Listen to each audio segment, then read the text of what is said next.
Can't wait to read those a little bit later. All right, first up today, a love story with an important message. Marty says it was love at first sight when he met Elaine in high school. That was 67 years ago. They got married, had kids, and then a life-altering diagnosis. 17 years ago, Elaine found out she had early onset Alzheimer's.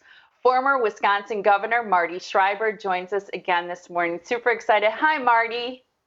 Well, hi, and good morning. I have a tip for everyone, and that is if you're going to wash your bathrobe, take your phone out of the pocket before you put it into the clothes washer. And Right? it Good took one tip. time for me to learn that. So Yeah, it sounds like you're speaking from experience. Have you washed your phone before? I washed it just once, but it doesn't do any good once you wash your phone. What happens is it doesn't work anymore. That makes it tough. So, but good morning Makes it to you, real tough. and again to you I and think the Molly. And timing of our chat today is really good with Valentine's Day coming up and sharing your love story with Elaine. And I just wonder when it comes to Valentine's Day, what do you think of at this stage of your life? What comes to mind? There's a saying that rather than worrying about the storm to pass, to try and learn how to dance in the rain. And I really wish I would have danced more. I can remember any number of times when Elaine and I would be going for a walk. Of course, this was after her diagnosis, and she would see a flower and say how pretty it was, and I was too busy with my own life that I left her unacknowledged. I left her alone in her delight. And what I have learned is that if we can just join the world of the person who now is, and no matter if they have Alzheimer's or not, how just truly important it is that we can share those moments. I unacknowledged is a word that comes to my mind, and I can remember when I was in second grade, there was a young fellow named Ralphie. Well, on Valentine's Day, it was my appointed responsibility to deliver Valentines, and Ralphie got so many fewer Valentines than anyone else. And I could see the hurt on his face. I could understand what it felt like, at least from seeing him, what it felt to be uncared for and unacknowledged. And it's not only Ralphie, but I think it's every person.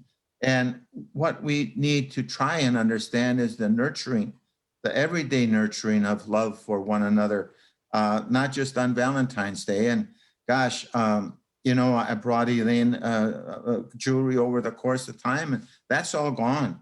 Either it was lost or something, but the jewelry doesn't matter. Roses, yes, very important, but to make sure that we acknowledge our loved one, to make sure that they know we are joining their world and sharing their delights with them.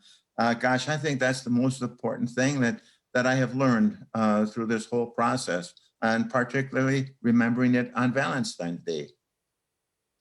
Yeah, it is an important time to remember those special people, and you make such a great point about stopping and smelling the roses. It's a cliche, but truly is important. I wonder, because you were a caregiver for so many years and still are, what advice would you give to other people to show love for those that they care for? Well, as far as caregivers are concerned, people have to understand, and it's truly one of the toughest jobs in the world. And it's one of the toughest jobs in the world because you see your loved one die every day. You have an unacknowledged, a self unacknowledged grief, a self unacknowledged depression, the anxiety and the worry, and you see your loved one, no matter how hard you try, not getting any better. So, anyone who knows of a caregiver, please acknowledge what they are going through.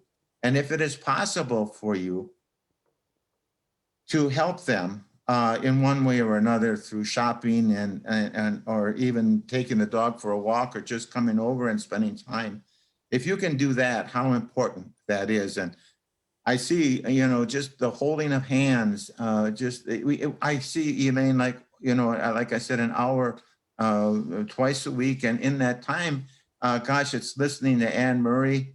May I have this dance for the rest of my life? How important that is.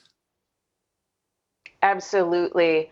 We're running out of time, and I want to make sure that we're able to share some important resources with people who love someone with Alzheimer's. But just really quick, looking back, is there any one thing that you had wished that you'd known or done that you now think of and look back in hindsight? Two things. One is I wish I would have been smart enough to know that I couldn't do it alone. That was number one. The other is to understand how important it is to join the life and the world of the person who now is, and no matter how difficult, to let go of the person who once was. And gosh, as long as I tried to pull Elaine and keep her in my world, there was this anxiety on both of our parts. And once I understood that it's me joining her world, that made life so much better for her, for me, for the future, for now. I know so many people appreciate your perspective. Thank you so much for joining us again this morning. Happy Valentine's Day to you, Marty. Well, thank you, and back at you. Thank you, Molly. Absolutely. And you have so many great resources that you've used, that you've shared with other people. I want to start with the book. You wrote this book, My Two Elaines, because you wanted others to know your story and to be able to help other couples understand what to expect with Alzheimer's. All net proceeds go to caregiver support programs. You can search for it anywhere that books are sold. Marty also wants to share this great resource. It's the Alzheimer's Association. They have a 24/7 helpline. You can call 800-272-3900 or go online to alz.org.